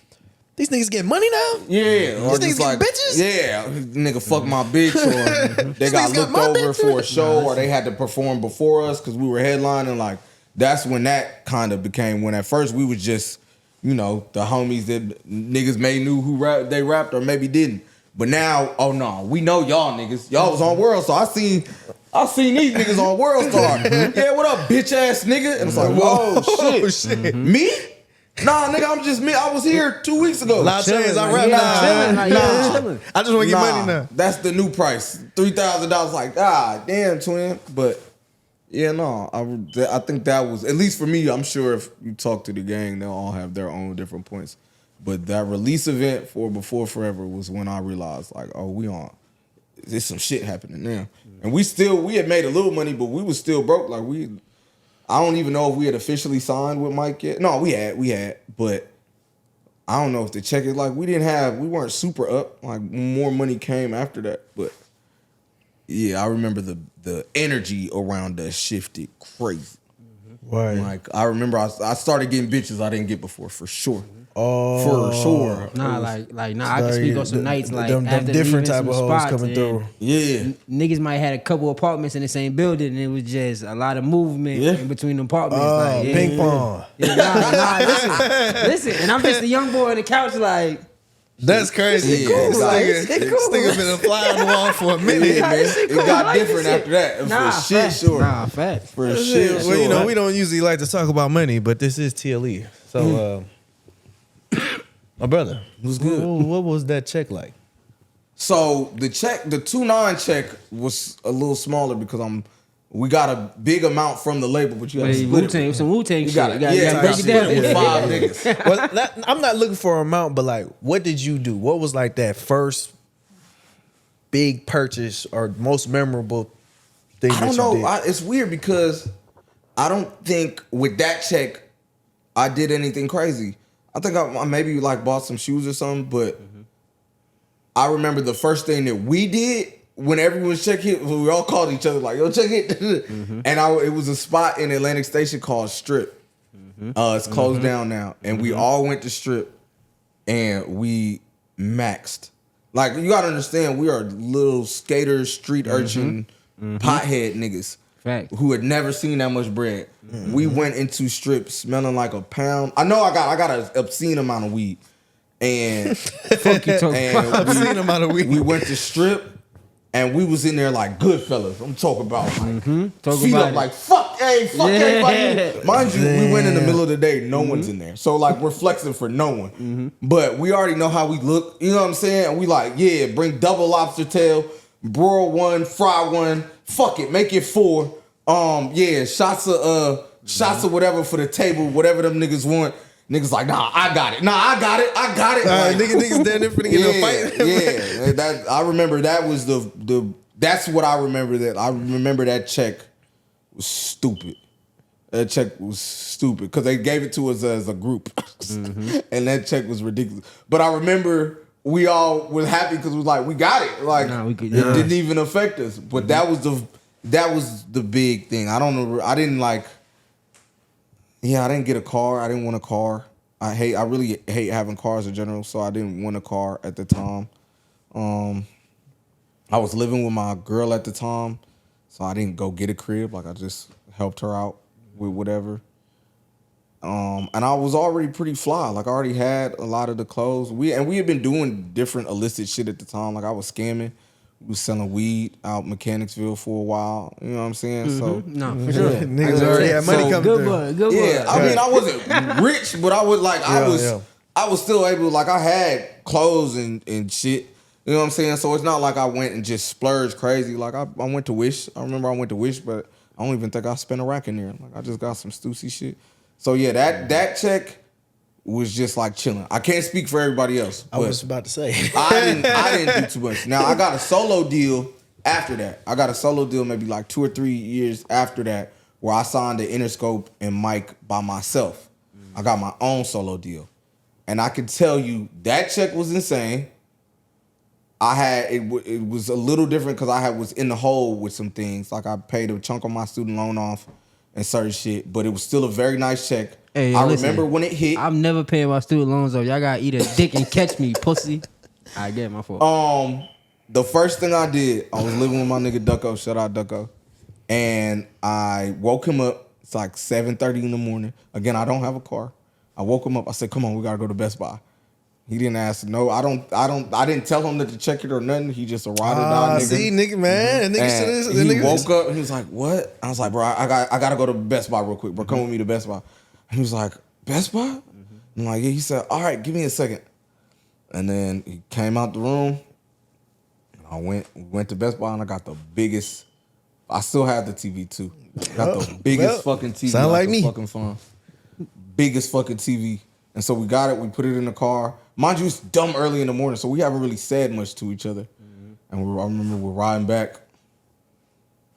He said, "Check it." I said, "That check fucking hit." Yeah, exactly. And Boy, that's that a was feeling. it. Yeah. That'd be. And then I got a car. I got an old school Benz. Maybe 2 weeks after that, I went and got a grill. And then that was it. Cause I knew. But again, by that point, I knew this was. I'd already had an event, so I knew this was all the money I was gonna have for real. And I think the best thing I did was in my deal. Shout out to my manager Jeff. I made the label pay my rent for 2 years, so that was a part of my deal too. Oh, yes, sir. That's fire. All right, because you had a roommate. Yeah, I was living with my nigga. Rent, or you had? No, whole rent.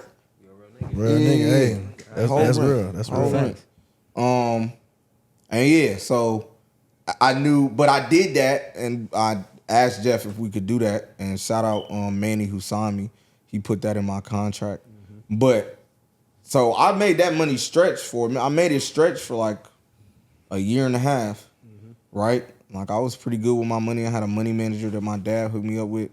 But that last 6 months, I wasn't broke, but I was low on bread. But I didn't have to worry about, like, they just paid my rent. They ain't pay my bills and shit. I only had to worry about my bills. You know what I'm saying?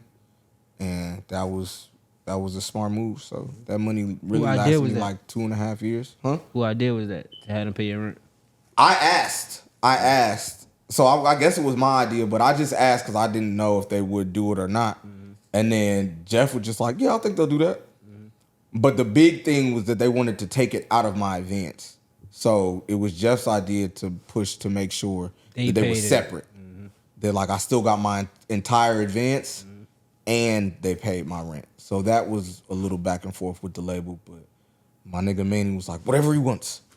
So I ended up with that. So shouts out to my nigga Manny. How does that feel when you got label executives telling you, all right, you'll give him whatever you want? Man, I'm not gonna lie. When I was signing Interscope, I was spoiled than a bitch. Like, I got whatever I wanted. So my A&R at Interscope who signed me was the head A&R of all the A&Rs at Interscope. Like, he was the senior A&R. And that's who, like, it's not like a littler A&R brought him to me. He found me himself. Like, he was super cool with Mike Will, and he just heard my music. Who was it? His name is Manny Rivera. He's not at Interscope no more. But that was my man's. And he was just like, yo, this nigga's the coldest nigga ever. He ran in the Interscope like, yo, whatever he wants. Basically, like, he's already signed to Mike Will. He's already technically in the building. Like, get him right. But even outside of that, like, man, my recording budget was ridiculous. I got whatever I wanted. I stole Kendrick's engineer. And I stole the TDE room. Like, because by that time they dumb rich. So Dot was recording a lot at home and Q was recording at a studio out by his crib. And I'm not sure what Soul was doing. So they had a room, like, if you ever seen the TDE studio rules list, it was posted on a door. That's the door outside of their room at No Excuses. So whenever Dot would come up there sometimes, but whenever he wasn't in the room, that's where I started recording out of, and that's where I started. And he had an engineer named Matt. Shout out my nigga Matt. And me and Matt just connected really cool, and I really like that room. That's the room where the Dr. Dre's SLS board is, where he did the Chronic. That's when the one where Kendrick was like, Dre gifted me the board, and they took it there. So that's Dot room. And I really like recording in there. That's where I recorded most of Jace tape. And shouts out to Dot. He fucked with me. He was just like, yeah, man, let him have the room. And he was like, you know what, Matt, you fuck with him, you can have it. You know, I already got bro mixing my shit and doing shit. So you good. And yeah, I could do whatever. Like I could call Manny like, yo, I'm trying to go out to LA. Flight book. Oh, I'm trying to go to New York. I'm trying to go to Miami and record at Circle House for a week. Done. Like no questions, no nothing. So I was spoiled. Like it was other artists on Interscope that was like, bro, what the fuck? You know what I'm saying? Like I think Isaiah Rashad was on Interscope. And they, you know, Interscope's a good label. They treat you right, but like you don't just get to do whatever you want. I got to do what, like, even if Dot did end up going to the TDE room, they would put me, there's a studio in the Interscope building, like in the actual building, that they really only let like the top people in. He'd be like, all right, put them upstairs. Like niggas at my level didn't get to do that. Like that's for like the Britney Spearses and the Fergies and shit. And it's like that because you can't smoke in there. So because singers don't really like smoke. But yeah, I was spoiled as fuck. Like I got whatever I wanted. I was a spoiled little nigga at Interscope. Man. So how did that feel coming from the grind that you had to, you know, go through to get to this point? I don't know if I processed it like that. I don't know if I ever thought. I think that's been kind of what I was like, because I never looked at anything as being up or down. You know what I'm saying? I'd look at everything as the same. You know what I'm saying? So even when I was broke and shit, I was just like, man, I'm just a rapper. When I was up and I could do whatever I wanted, like, I'm just a rapper. I did feel like I deserved it to an extent because I worked really hard, but I wasn't like, hell yeah. You know what I'm saying? I need this. Like, what the fuck? Mm-hmm. I was just appreciative more than anything. And again, my main focus was just rapping. Like I would, you know, me and Neek used to rap in the kitchen. We used to rap in the closet. We just rap in the corner. We push it up. So it was never, I never got anything in my head. I always just was like, I'm just rapping. Same as I was when I was rapping in the closet. You know what I'm saying? So it was just love. I appreciated that my art had got me there, and I appreciated that there was people high-ranking people that appreciated my art. But that was about it. I just wanted to rap. If this meant I could rap more, let's do it for sure. I'm not like, oh yeah, I'm that nigga in this bitch. I'm just here to rap. Where's the mic? There's a mic here. There's a mic upstairs. Yeah, let's go up there. But yeah, no, it was love. Interscope was love. Shout out Interscope. So when it comes to the Interscope deal, this is just you. Yeah, this is just me. I mean, the group was signed to Interscope too. Oh, like Mike, Eardrum was just under Interscope.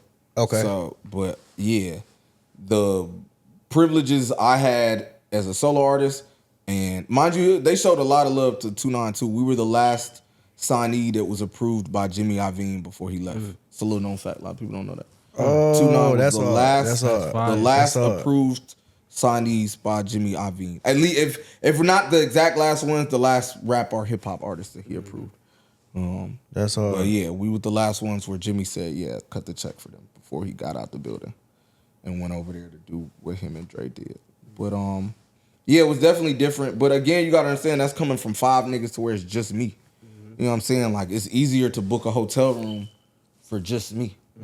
Flying 5 niggas out and getting them 5 niggas in hotel rooms that they like, that's a lot. You know what I'm saying? So I get why it was different, but you know, it is what it is. Tight shit. At what point did the group part ways? When and why? Or have y'all? Yeah, so I want to say it was probably like 2017 or 2018. 2018. Life. Niggas started having kids. You know what I'm saying? And to my niggas' credit, you know what I'm saying, especially my niggas Johnny and Dave, they're very family-oriented people. And like I said, you get paid off this shit every 4 months. You got a kid or 2. That shit ain't finna cut it, gangster. Especially if you got your lady with you and you really love her, like it's not contentious. Like both of them are with the mothers of their children. So yeah, your girl looking at you like, nigga, I'm not waiting another 3 months. Yeah. To do this, what's good? Like, and even if they are like, I need you here with the kids. Like, you don't touring the way we was doing it and bouncing back and forth. Now, mind you, you can do it, but you know, especially Johnny and Dave, they real family people. Like everything, none of this rap shit matter. And you know, we lost. I don't want to say we lost them too, but once they went to go really take care of their families, you know, it just kind of fell on me and Key and Kurt and Ceej. And then Ceej didn't really want to rap anymore. He was, you know, I don't really know what it's like, but being a white guy in hip hop, he didn't really like it. So he went on to just produce and DJ. And you know, Key was always kind of in and out. He came back for our last project. And then, well, I guess we did drop. I'm tripping. I don't know why I said that. We did drop FRVR. That's the cover when we're all like dolls and shit. That was hard too. Yeah, that motherfucker. But so I never really back for FRVR. But that was so delayed having us all together. And then, but so once he did that, he came back for that specific project, and then he dipped, you know, and yeah, so it was kind of on me, you know, it was kind of on your boy. That's crazy. I completely forgot we did FRVR. FRVR was tight too. That had a really good release. That shit was event hard. too. Y'all cover arts would always be like, for me, bigger than the title. That's Be Right. Be Right came up with. Yeah, them was some nice concepts Gunner and visuals. came up with Two-9 Forever's cover, which was the paper guns cut out on a bed of flowers. I don't know what he was thinking, but that shit's hard. Yep. And Be Right did the Queen cover with all of our faces, and then the Death Row. Yeah, and then Be Right was just like, I'm gonna get some. He found some nigga in like Sweden or Europe, and he was like, we're gonna get figures made, and that's gonna be the cover. When it comes to 2-9, besides yourself, who you think the best on 2-9 was?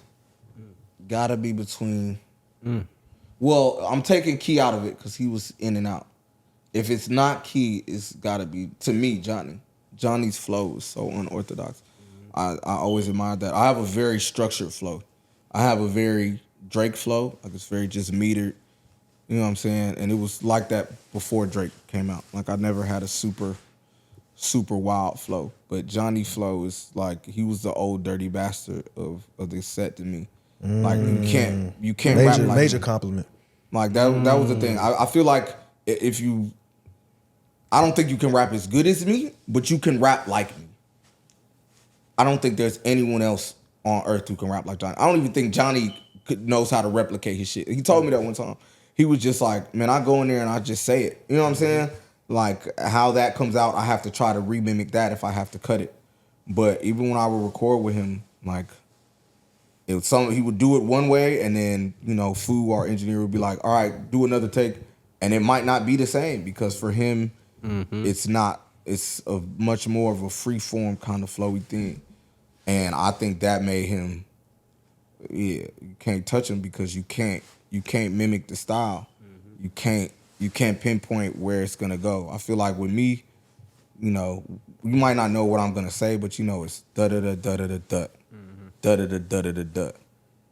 Johnny don't even know where that motherfucker finna go. So your guess is good as his, Gangsta.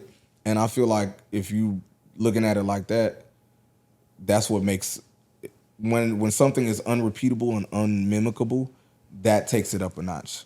I put Johnny over me. You know what I'm saying? Because nigga flow was just crazy. He used to say some of this craziest shit. I don't really talk super greasy. I remember one time he said, her pussy so tight it could chew gum.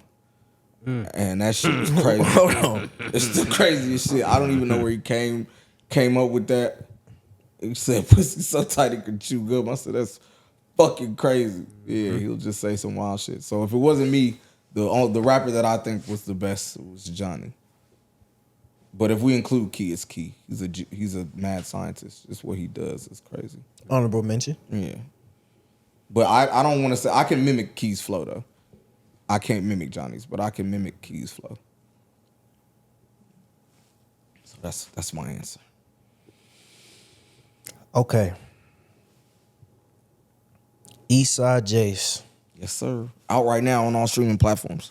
Gangsta Grillz, you bastards. You did. How did you do that? Hold on. How does an artist get a Gangsta Grillz tape in 2025? Like, you can't just do that. Yeah, you can't. How did that come about? So that wasn't me. I didn't had nothing to do with that. So Drama's manager and business partner, Lake.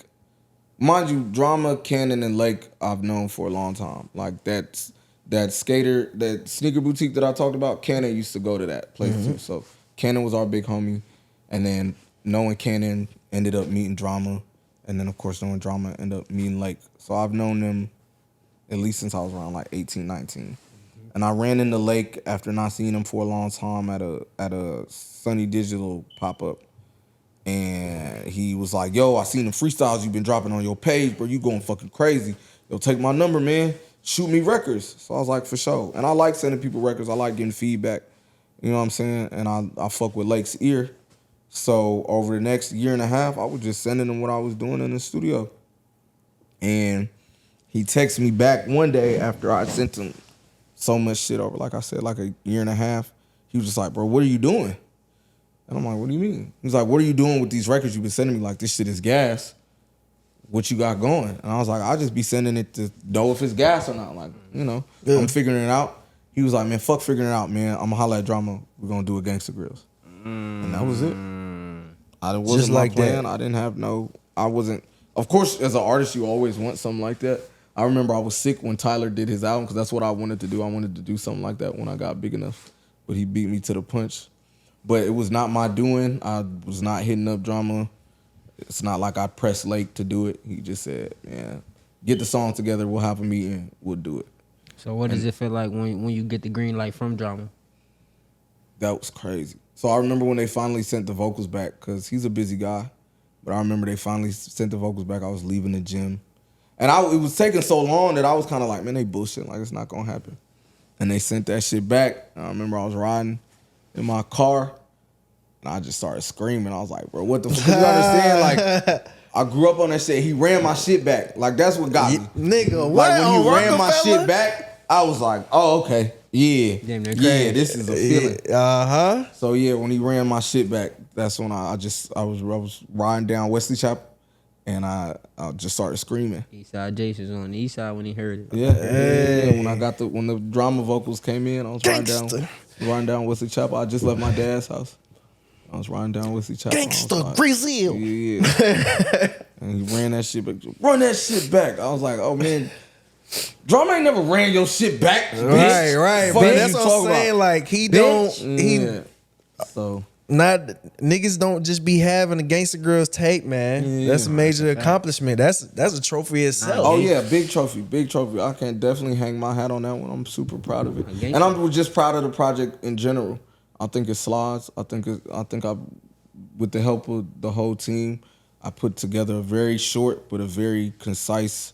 It's just boom, boom, boom, boom, boom, boom, boom, and I think it hit, and I'm happy with it. I'm ready to follow it up. That's be my problems. I'll be ready to be okay. That's out. Let's do the next shit. But I'm really happy with this. I still want to do a release show. I just wanted to let people be able to sit with the project for a second. But nah, man, I'm super proud of that one. Like both of y'all said, that's some. It's not some shit that everyone gets, and also it's just some shit that, like, as a kid, even when we were just talking about mixtapes. You know what I'm saying? Drama and Cannon were such a big part of everyone's Holiday musical maturation. If you from that age, they're and from that pillar era. in Now the you need culture. one with DJ They're a pillar. Holiday. Yeah. Now you Oh need no, we going Don Cannon next. Yeah, talk about Cannon. it. Talk about it. Look, Cannon. We going Cannon next. Who you But I think gotta talked keep that. the most shit on the mix when hosting a mixtape? Drama? Yeah, Drama. Yeah, facts. Drama's the Baracko Drama. Like, yeah, come on, what he's we the talking biggest about shit now? talker of all Yeah, time. facts. The Okay. only Okay. now for I was me, just checking. my only bias comes with Pretty Boy Tank. Tank a real big shit talker. but Pretty he- boy motherfucking Tank. Yeah. So shout out my boy Tank, but Tank, no disrespect to Tank, but that's a very regional thing. You know what I'm saying? Where Drama, it was a much more like national thing, and so I think just because of that, he got to pop more shit. But so he's the biggest shit talker. But to me, Tank right up there, bro. Like you get like Tank right up there, bro. if it wasn't drama, I would have wanted it to be Tank, bro. That's my nigga, man. I've known Tank since I was like 17, and he's a shit talker in real life too.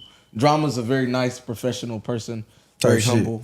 But when he get in the he Mr. Thanksgiving. Yeah, Tank popped that shit even when he not hosting the tape. Like that's him. Yeah, okay. Even when he was hosting in the club, even if you just kicking it with him after the club, like he's popping shit. So yeah, if it wasn't drama, I would have wanted Tank to do it, man. Tank probably would have been more appropriate, given that it's called Eastside Jace, but Drama and them did it off the love. I feel like Tank won a ticket. Shout out my nigga Tank. Tank, if you trying to do it for the side, let me know. But right, I know Tank talk a lot of shit, so he want to talk a lot of shit ticket. You know what I'm saying? But yeah, no, it's a blessing, man. It's love, man. Shout out to the whole generation now. Shout out Drama. Shout out Lake. Shout out my boy Royce. Just everybody just put a little play together for me, and I appreciate it, man. Eastside Jace out right now, for sure. But the follow up, I'm coming through with Cannon. Cannon ain't the number one shit talker, but he the number one co-signer. I'm trying to get him to host it, but he holding nuts on me right now. He don't even want to use the original tag. He got a new tag, and I don't know if it's because he got a cease and desist on the old one, but I'm trying to finesse it. So. Yeah, I was gonna say Cannon steps back, bruh. But this should just be iconic, man. Yeah, man. But he told me I put it in there. I put it in some of the records. We already started on it. And he was like, yo, these are hard, but I don't use that tag anymore. And I was like, come on, for the people, man. At least he got to drop it at least a couple times. Yeah. Intro or something. Like. That's what I'm trying to convince him on. That's what I'm trying to convince him on. Do it on the intro, fact. You can't go Cannon if you don't do like the version that everybody knows. Tape, man. Yeah, I just need a little bit right here, brother. Just for that nostalgia, like but, you know, you gotta respect artists and they art. You know what I'm saying? I don't want to force it, but that's what's next. I can't say when, but that's what's next. But right now, Eastside Jace is doing really well. It's doing better than I thought it was gonna do. So, well, you brought up Sunny, and you know Sunny is a reoccurring topic, especially the 516 days. Yes, sir. So definitely talk about Sunny and the 516 days. What did that do for y'all? That was everything. You know what I'm saying? Like Sunny was the glue to a lot of shit. Sunny produced. Talk about it. Me and Ceej's first single. Me and Retro Sushi's first single. The single that ended up being on Differenter Gang, Bigger Than Yesterday. That was Sunny's cousin's song originally. He just gave it to us off the love. Just being able to pull up, having a space like that. It's funny because, you know, bro and them just got into the Rock and Roll Hall of Fame. Outkast did. And Andre said it. He said big things happen in small rooms. I seen that big shit. Things start in small rooms. And that was one of our many small rooms. And you know what I'm saying? I spent many a night there, man. I done had Sunny mom cook for me. Drop niggas to the train station. Like that was a family, you know what I'm saying? And it's an extension of what Sunny, you know, had with Club Digital. It's all that like having a space that anyone can go. You know what I'm saying? Like I was with, I don't want to say the first time, but like some of the first times that Key brought Savage up to 516 and shit. And, you know, Savage being behind Sunny, like watching him do shit like, hey bro, what you doing? What's that? Like Sunny's always been so giving of his knowledge and his time and his space. Facts. And, you know, that speaks to his longevity, his space within the city and the culture. You know, I'll never have anything negative to say about bro. You know what I'm saying? I'm not saying that we've ever, you know, agreed on everything or I haven't had, you know, our own interpersonal friendship issues, but nigga, that's Sunny, bro. Like literally on this nigga floor. You know what I'm saying? And that type of support. And mind you, this is when he's, you know, he's not the Sunny Digital he is now, where he has, you know, a whole warehouse and all that shit, but he popping. He could have left niggas in the dirt. You know what I'm saying? Like I'm not kicking it with, like we're real street urchins. Like we're you understand? Like we're getting hippies, off, like we're hippies, getting off bro, the like, bus or the train and walking to the spot. Like we're not even coming in smelling fresh. You know what I'm saying? Like we're niggas dirty really had street kids. Bro, they used to come and miss everything deep. Like, yo, nigga, like make what's me the up? gyro, the chicken What's gyro. up? Nah, Yeah, facts, man. like, Nah, I need a chicken. Like, we're not, you know what I'm saying? He could have easily been like, bro, I'm good. Like, I got a nice crib. You know what I'm saying? For my age range, I got a nice car. Like, I'm not letting y'all these dirty niggas. Like, he could have told Key, like, who is this skinny nigga you brought up here with 21 who? Yeah, he can't come in. But nah, he's always been so gracious and giving with his space, his time, his resources. You know what I'm saying? And, you know, people can say what they want about him now. I'll never have nothing bad to say about bro. Nigga, we was really locked in. And then, not even just the work, the fun times. Like, nigga, like, pull up. Nigga, I got 2 handles of Hennessy, man. Bring bitches through. Let's have a good time, man. Let's fellowship. Let's congregate. Or going to Rich 2, deep as fuck. Me, Wavy, rest in peace, Ruggs, John. R.I.P. Ruggs. You know what I'm saying? Jones. We all deep as fucking rich. Nigga, everybody get a bottle. No niggas broke as fuck. Me and Wavy don't got no bottle money. You know what I'm saying? I spent the little money I had selling weed on the outfit for this event. But nah, man, all my people's with me. All my people's with me. Everybody get a bottle of Moet. Nah, everybody get a band to get in the VIP. And everybody getting something in Waffle House afterwards. Nah, that and you can crash on my crib. That's love. Or the IHOP on North Ave. Yeah, on plenty God, of nights. yeah. Plenty of nights. So, you know, that type of shit is not normal. You know what I'm saying? That type of shit isn't what the type of time everybody be on. And I recognize that shit for sure. So, again, like I said, really done sat. Because, you know, Sonny had 516, but then his mom had the spot, like in the same spot. Because, you know, she was managing shit in there. Nigga really going over there with the dog. She cooking real African food, like feeding. He know niggas hungry. He know niggas hungry. And come on, my mom cooking. This nigga said street urchin. Urchins, real street dwellers. You think I'm so when I realized that these niggas is 2-9, I'm like, these niggas like right, no disrespect to these niggas, but I be with these niggas like nah, it's like these niggas was just looking bad. Nah, it wasn't even that they looking bad. It's just like, bro, they don't even act like they are big time rappers. These niggas, just like how you said, bro, I'm just a rapper. Jace is built. Every time I see Jace, it's always love, bro. Hey, what up? Yo, Jace was good, bro. Like, never acted Hollywood. Bro, it's other niggas I see and niggas be like, yo, bro, stop playing like I used to have to make you your chicken gyro with honey mustard pussy. Like, facts is really that real, though. But it's like, bro, they was always just regular, genuine people. And it's like, nah, these niggas is big time rappers. Like, wow. But yeah, it's hard to hold nuts with, like, and that's why I never really understood when people who did act like that, and I had the privilege of not really running into too many people like that. But I know exactly where I came from. You know what I'm saying? I know exactly having niggas, you know, niggas like, man, y'all came too deep. Like, you know what I'm saying? Like Jason moms being like, nah, they cannot come in. And Soup still being like, bro, just chill for like 15 minutes. Like, just post up on the block. Like, she gonna go on break or something soon. Like, I got y'all, man. But it can only be chicken over rice. Y'all can't come in here and get freaky. Talking about salmon and shit. Nah, chicken over rice for everybody. Or I can't do nothing. Nah, fact. Nah, I can't. If you shrimp, you gotta throw me something. What the fuck? So, you know, I can never hold nuts on nobody. That's why I said I'll never have done, you know, I can't be that person because I remember all of that shit.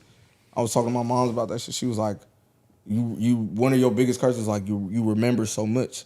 So it's just like, again, I'll never say nothing against Sonny, no matter what it is, because I remember all that shit.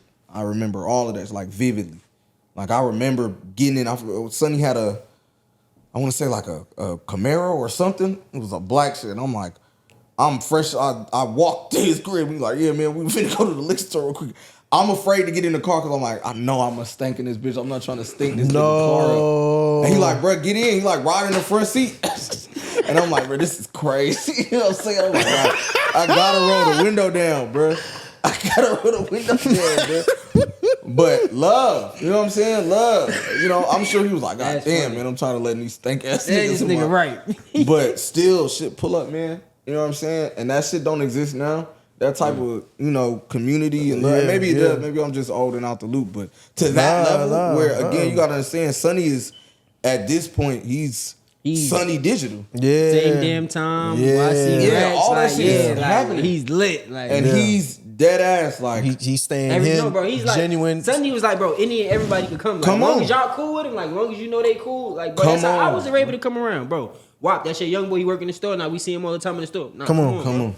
Come Nigga on, don't bro. do that no more. No, you good. Who is he? Yeah, who is young? Who is this He nigga? can't come. Right. It was never not no coming time here. I couldn't come, bro. I don't got no ID, no nothing. They like, yo, young boy good. They gonna like, figure it bring out. him. They gonna figure it out. Bring him, he good. Like, nah, fact. He with me. Nah, he with fact. He with the gang. Nah, fact. So yeah, man, and he's still like that to that day. To this day, anything I need, man, he don't.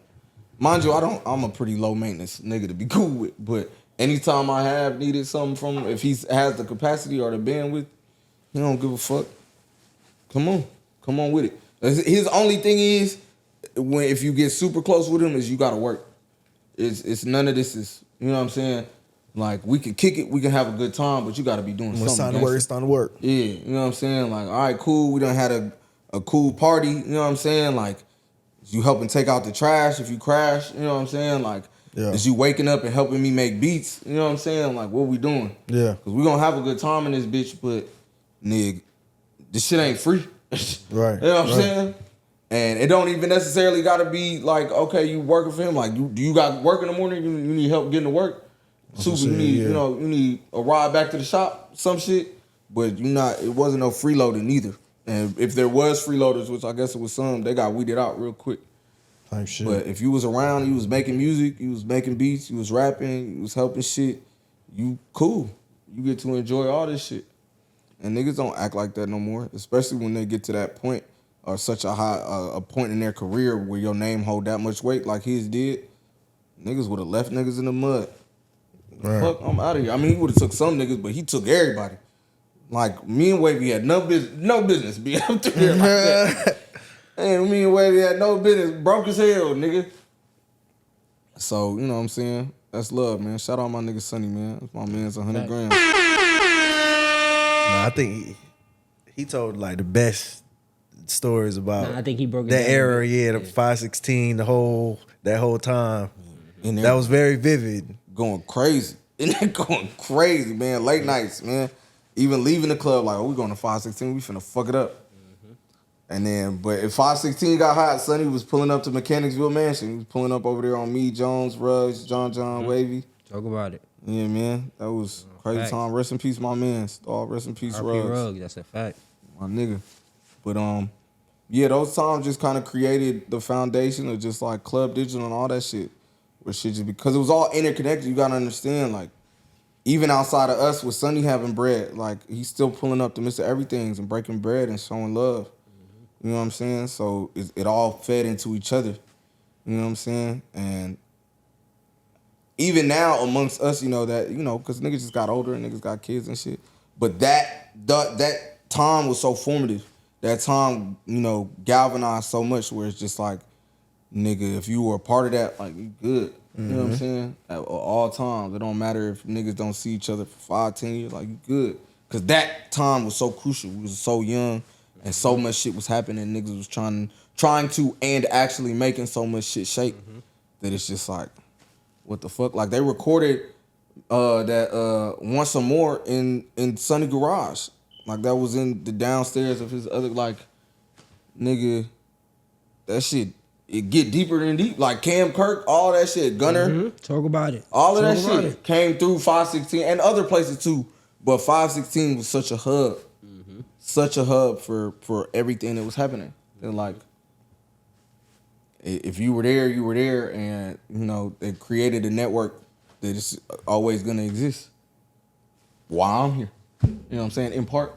You know what I'm saying? So, again, can't say it enough. Shout out my nigga Sonny, man. Shout out Corey. What up, Corey? Major shout out, man. Eastside Jace, Gangsta Grillz. Go get that, man. That's out right now. about This my camera? Yeah. This my camera? Yeah, Eastside Jace out right now, man. On all streaming platforms, man. Hosted by the legendary DJ Drama, man. Doing numbers, man. Fuck with me. If you from the side, man, you gonna fuck with it. If you from the A, you gonna fuck with it. And if you have good taste, you don't like it, man. For sure. Fuck with me. What's your favorite track on there? Rockefeller and Yes, sir. No Runts. Rockefeller definitely my favorite. Yeah, on Rockefeller. I just felt like that shit slid. Yeah. Like the second I did it, the second I wrote it, like when I wrote it, I was like, oh yeah, this shit slide. there. Yeah. And The beat, nigga. Yeah, That's yeah. what get me, the beat. Shout out my nigga Iceberg won a bag. But yeah, I this project was kind of different because I'm kind of known as I'm kind of known as like a rapidy rap, lyrical miracle spherical nigga. For sure. Which I don't think is fair because I don't think I actually am to that degree. But like people like me, Marco Plus, Grip, Jid, we're all kind of looked at as that, which is cool. But I definitely feel like this project just showed that one, I could still rap at a high level, but it can also be more accessible. And I feel like Rockefeller is like the best example of that. Cause like I'm clearly rapping, like I'm not just saying some bullshit, but I'm not like, it's not overly dense. Yeah. It can still breathe, it can still slide, it still has a bounce. And I remember when I wrote that bitch, I was like, oh yeah, when I record this bitch, this shit finna go. And it did. So yeah, that's my favorite. And then No Runts I just like a lot just because it's just a little calmer and I was venting a little more on it. And I get to shout out like all the parts of the East Side that helped make me. So yeah, Rockefeller and No Runts are my two favorite songs. How did the Dreamville situation come about? I crashed it. My homegirl Molly, I think she still runs Tree Sounds or manages Tree Sounds. So they sent out all the invitations and I'm seeing everybody post their invitations and I'm sitting at the crib like, God damn. So the first night happens and then Molly calls me middle of the day right before the second night. She was like, where the fuck were you last night? And I was like, what you mean? She was like, why weren't you up here for the stuff that's going on? And I said, oh, I ain't get no invite. And she sucked her teeth. She was like, boy, if you don't come up here, like anyone say anything to you, tell them I told you to come up here. So I still didn't want to go. So then my manager called me like, yo, why Molly just called me saying you need to be up there tonight? And I'm like, man, you know Molly, man, she just be showing love. She tweaking like I don't like pulling up places I'm not invited. Facts. So I'm like, man, she tweaking whatever. He like, all right, well, if you feel like going up there, let me know. You know what I'm saying? Not going up there. Then my man Deshaun called me. Shout out Deshaun. And he was like, yo, man, last night was fucking crazy. Like, if you can get up here, you should get up here. So I said, all right, man. So I remember I sat in my car for like 20 minutes. Because I really like, on some politeness shit, I don't like going places I'm not invited. Facts. And I was just like, man, fuck it, I'll go. They kick me out. So I speed up there. And they just let me in. No one said nothing. Just let me. And I think it was because there was so many of my friends in there. Like, and mind you, other people crashed too. Like, I wasn't the special case. But I know that I specifically crashed. And yeah, this first day I went up there and I was just floating around and kicking it. And I was helping niggas write shit and listening to it. And then I went up there the third night. And then that's when Pyrex was in there making a beat. Guap Dad was up there. And I was in the back room with T-. Because I know, shout out my nigga T-.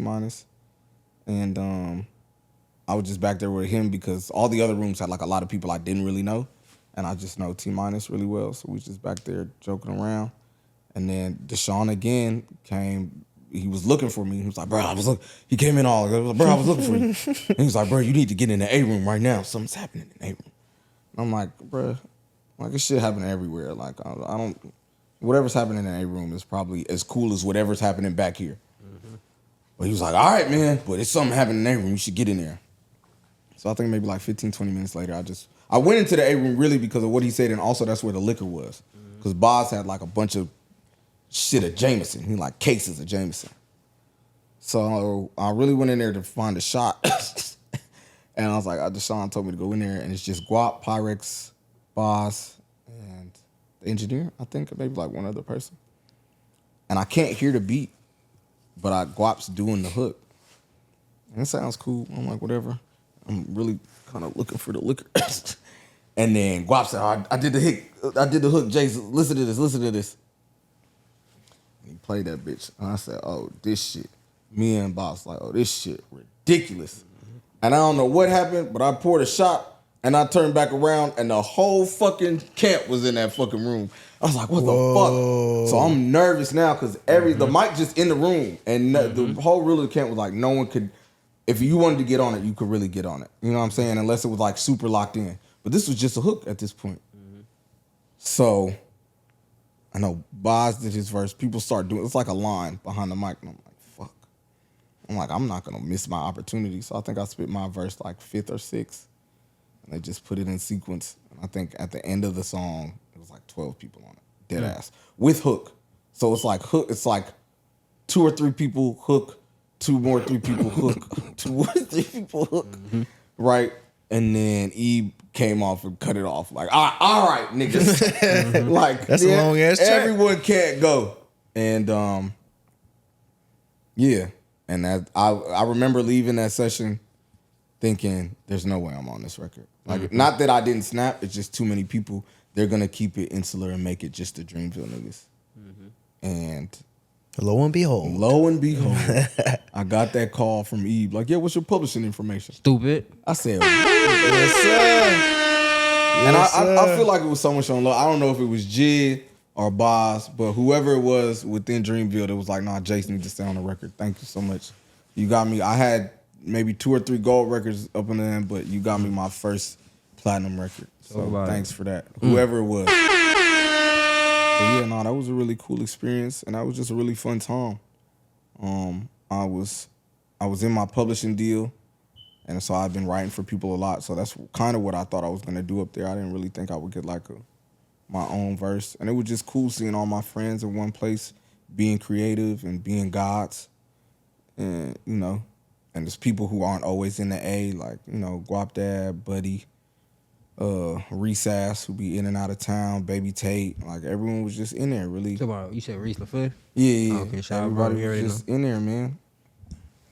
And yeah, it was love, man. It was love. That was a really great time. It was a great 3 or 4 nights. I think it was 4 nights, but I went 3 nights.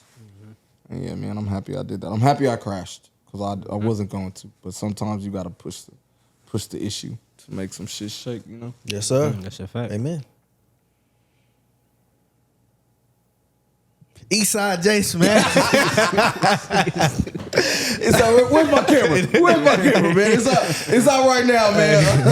Man, Shit. Hey, it's out bro, right now. this- Go stream that shit right fucking now, man. The shit is pretty fucking dope, man. I'm not gonna lie, man. If you looking for some shit to play in the whip before you going out, if you looking for some shit to play in the gym, man, play the shit, man. The shit good, man. I'm a good rapper.